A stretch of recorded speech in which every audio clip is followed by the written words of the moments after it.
মানে রিড করতে চাই। আপনি কলিজা চিরা কথা বলছেন, কিন্তু আমরা কিন্তু আর অশ্লীল, আপনি তো আপনার ব্যাপারে আমি কথা আছে। বক্তব্য দিয়েছি, অশ্লীল বলা যাবে না, এটা খুবই আপত্তিকর শব্দ। অশ্লীল কথাটা খুবই আপেক্ষিক, কোনটা অশ্লীল কোনটা অশ্লীল।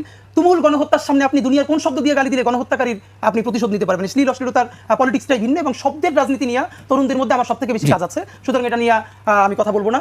আর সার্জিসের যেটা হয়েছে দেখেন, এটা যারা মেটাফোর্স বোঝে, রেটোরিক্স বোঝে, অফকোর্স এখন এর মানে কি, ওর সার্জিসের সামনে এসে যদি নেস্কোর একজন আইনে দেয়, সে কি লিটারেলি তার কলিজা ছিঁড়তে পারবে? এখন তুষার ভাইয়ের যেটা আপত্তি সেটা হলো কলিজাই কেন ছিঁড়তে চায়। এখন আপনি রেটরিক বুঝেন আর আপনি জোকস বুঝেন না, আমি রিড করেই বললাম। এখন এটা আপনি আপনার গালি রেটরিক আর আমারটা রেটরিক না। এখন আপনি এটা ভাই কৌশলে যেটা করেছেন, আপনি তো ভালো বিতর্কিক, এইজন্য এটার আপনি ভালো বিতর্ক করেন, বা আপনি সার্জিসটা ডুবানোর জন্য এটা আপনি ভালো বিতর্ক করেন। আপনি শুনেন, আপনি ভালো বিতর্ক করেন, ভালো বিতর্ক করতে শুনেন। আপনি প্রথমত শুনেছেন কলিজা নিয়ে হামজা রাদিয়াল্লাহু তাআলা আনহুর সাথে যেই অত্যাচারটা হিন্দে করেছে, তারপরে তৃতীয়তই আপনি পেলেন সার্জিসরে, অথচ আমি যে তিনটা জানি, এই মানে আপনি কম জানেন অথবা ইচ্ছা করে জানেন না।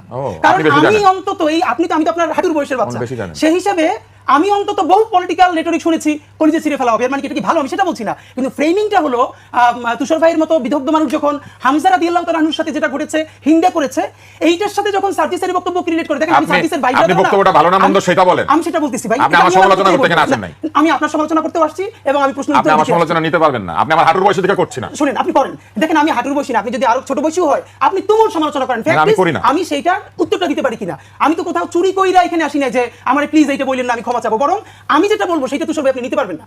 আপনি বললে খুবই ট্রিগার্ড হবেন, কষ্ট পাবেন, সিনিয়রদের সাথে এই কাদা ছড়াছড়ি আমরা করতে চাই না, এই জন্য আমরা বলি না। ফ্যাক্ট হলো সার্জিস যেটা বলেছে অবশ্যই সেটা ভুল বলেছে, সার্জিস সেজন্য ক্ষমা চাইবে কিনা সেটা আমরা সবাই বলবো, এবং এটা ভবিষ্যতে যেন না বলেন সেটা অবশ্যই আমরা বলবো, কারণ সেইটা অ্যাপ্রিশিয়েট করছে যে সার্জিস ভালো বিতর্ক করে, এবং অবশ্যই সার্জিসকে এর জন্য দুঃখ প্রকাশ করতে হবে। কিন্তু আমরা ফ্যাক্ট হলো যেটা যতখানি সিগনিফিকেন্ট তার থেকেও যদি সেটাকে আমরা ওইটার সাথে মিলিয়ে ফেলি তাহলে তো ওইটার সিগনিফিকেন্স হারাই যায়। বরং আমি আমার জায়গায় ফিরি, মির্জা ফখরুল ইসলাম আলমগীর সাহেব যেটা বলেছেন খুবই স্বাভাবিক, এটাই তো কথা যে না আসলে কি উপদেষ্টা পরিষদ পুনর্গঠনের জায়গাটা চলে এসেছে কিনা, কেননা যে উপদেষ্টা পরিষদ রয়েছে সেটাকে তুমি নিরপেক্ষ মনে করেন না, ক্লিয়ার।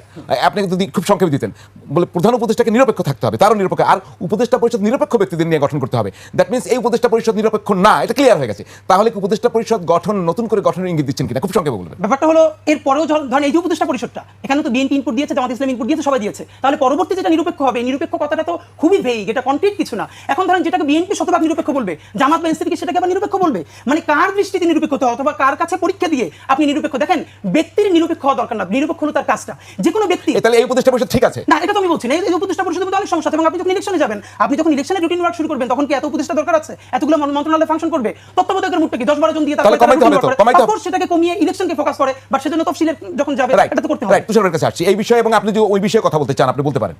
না, আমি কোনো বিষয়ে কথা বলতে চাই না। ফখরুল ইসলাম আলমগীরের প্রসঙ্গে এসেছেন, আমি সেটা বলবো। ফখরুল ইসলাম আলমগীর যেটা বলেছেন, ওনারা এই উপদেষ্টা মণ্ডলী নিরপেক্ষতা নিয়ে এক ধরনের